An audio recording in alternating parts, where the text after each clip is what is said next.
Welcome to What's More or Less. My name is Jason, and today I have a quick thought for you on speculation versus knowable fact. Okay, and just three categories that I was thinking of. Um, Category number one, knowing what the Constitution allows and what it doesn't allow versus speculating about what the secret combinations are and some kind of cloak and dagger thing. Oh, we've got this secret order of somebody over here in Europe and this secret order of somebody over here in, the Caribbean or something, Yeah, sometimes those kind of things do get busted. They're real, but unless you actually know for a fact that they've been caught and we've got the recorded evidence of it or whatever, you don't know. But this much you can know. Judicial supremacy isn't allowed in the Constitution. It doesn't walk like a duck. It doesn't talk like a duck. It's not part of what everything else that's in the Constitution. The executive agencies that write their own rules, enforce their own rules, and judge the violations of their own rules, not allowed in the Constitution, inconsistent with Article 1, Section 7, Clause 2. The treaties that exercise internal controls on American citizens, improper function of treaties. That's not what the word treaty meant at the time the Constitution gained legal force. Okay, so I don't have to speculate about secret combinations. I can know what the Constitution says, and I've got plenty to deal with right there already. Right? That's kind of an attitude to take towards it. In our church, we always like to get up and say, I know this, I know that, right? I know what the Constitution says, and I know what the violations of it are. And I know President Oaks has taught us in the past, be careful of classifying everything that you don't like as a violation of the Constitution. You need to be able to prove why it's a violation of the Constitution, or else don't do it, right? That's why I study the Constitution literally every day, you guys, okay? That's how you get to where you can say, I know, okay? So you gotta do it. You gotta earn it, okay? Okay, then number two, speculation versus knowable. Let's talk about the second coming, right? So, did you hear about this sign over here? Did you hear about that sign over there? These are interesting things to be paying attention to. We should be astonished at them, not less and less astonished. They should grab our attention. They should teach us that the Savior really is coming again, right? But to know the exact timeline, it's just not part of what we're called to do, okay? And so instead what we can know is what we've been told to do to prepare for it. Let's go ahead and just quote, Embrace the Future with Faith by President Nelson. Prepare places of security both spiritually and physically, and never stop preparing like Captain Moroni. Get to the temple, right? Do your callings, work for it. Don't put off the working for it. If you haven't done the hard fasting and praying and trying to beg the Lord to help you know that your life is following a course that's pleasing unto Him, do it. That's it. And then when the Savior comes, He comes. Okay? If we are preparing places of security physically and spiritually, okay? And by the way, you need to know what physically secure means. They used to tell us water, fuel, and food. Okay? Why did they say water, fuel, and food? Okay, you need to know that if you ask me personally, because they said it so many times. There's an abundance of it out there to find. This isn't me making up obscure quotes. Okay, so then moving on here. The speculative investing, speculative real estate, or I don't care what it is, I know that the laws of nature and nature is God. A lot of our founders believed that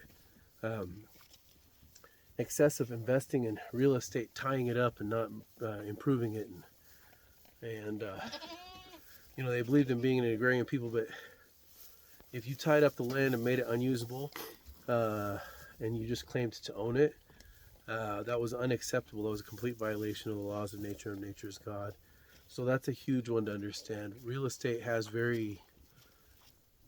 that's a very important one to understand. Okay, it's one thing to go for gold or this or that or the other thing, but to tie up land is a whole nother. But speculative investing versus just knowing that you're living within your means. President Hinckley especially used to talk about that a lot. If you can get a mortgage-free place, I think I'm consistent with President Hinckley in saying you should do that, right? If you can get a place where they even let you, I would look into how many times have we been told to garden, to homestead. There's an abundance of that message out there throughout the years.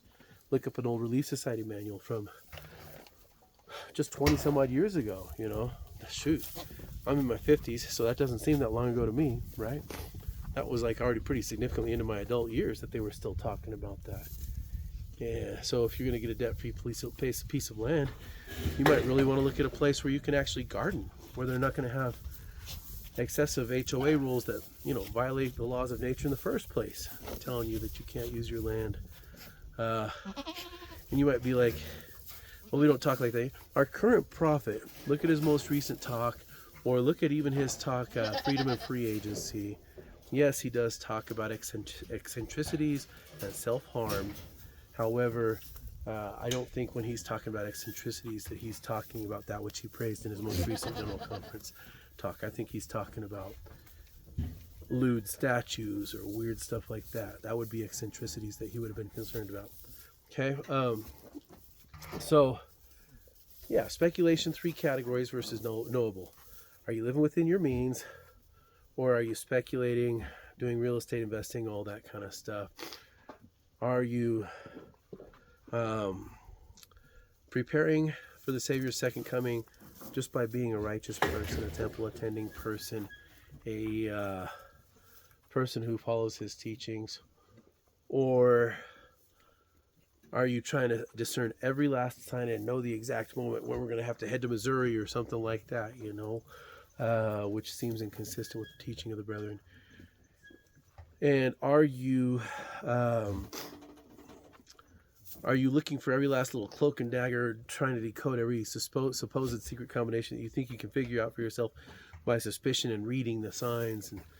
Or are you just looking at the Constitution and knowing everything that it says and able to point to the whole big picture of the Constitution, and why, despite looking at the whole big picture of the Constitution plus the specific details of clauses, there are certain things that just aren't allowed in the Constitution, right? Then you don't have to be caught up in this whole cloak and dagger thing, you know. And then anyhow, I will point to, for those of you who like the cloak and dagger thing, 2 things where we don't know what the answer is. And anybody who tells you they know the answer one way or another is full of it, okay? They're just underinformed anyhow. Okay, the Twin Towers. It was 3 towers that went down. There was a BYU professor doing the research on everything. He was being denied access to a lot of data and stuff like that, but he was starting to make progress, and a lot of peers were reviewing his work and agreeing that it was suspicious that it didn't look like the planes were actually what took down the towers, okay? And BYU invited him to retire early, okay? So this was in the early years when it was still traceable, knowable, and the investigation, that was the appropriate investigation time. He got cut short. Now we're past the appropriate investigation time. If somebody tells you they know for sure the Twin Towers were taken down by bombs instead of by the planes, they're full of it. You can't know it for sure. The investigation was never finished. And if somebody tells you they know for sure that it was taken down by planes and not by the bombs, once again, you didn't subject it to scrutiny. That's all. Okay, so there's one. Subject it to scrutiny. If you're not willing to subject it to scrutiny, don't claim to know the answers. And if you wanted it subjected to scrutiny and it wasn't, you have the right to complain. Okay? Then the other one is the 2020 election. Okay, January 6th. We know they were objecting and asking for an investigation into that vote. Okay? And then all of a sudden a convenient little riot happens. That gives them an excuse to back out of requesting that investigation, which makes us that much more suspicious. Okay, if you say that you know that the 2020 election was on the up and up and it's all been debunked, sorry, no. Insufficient investigations. All they did was recount the ballots that were already taken. They didn't investigate this count, that account. They didn't. Yeah, no. But if you also claim that you know for sure that it was stolen, that it was an illegitimate election, also sorry, no.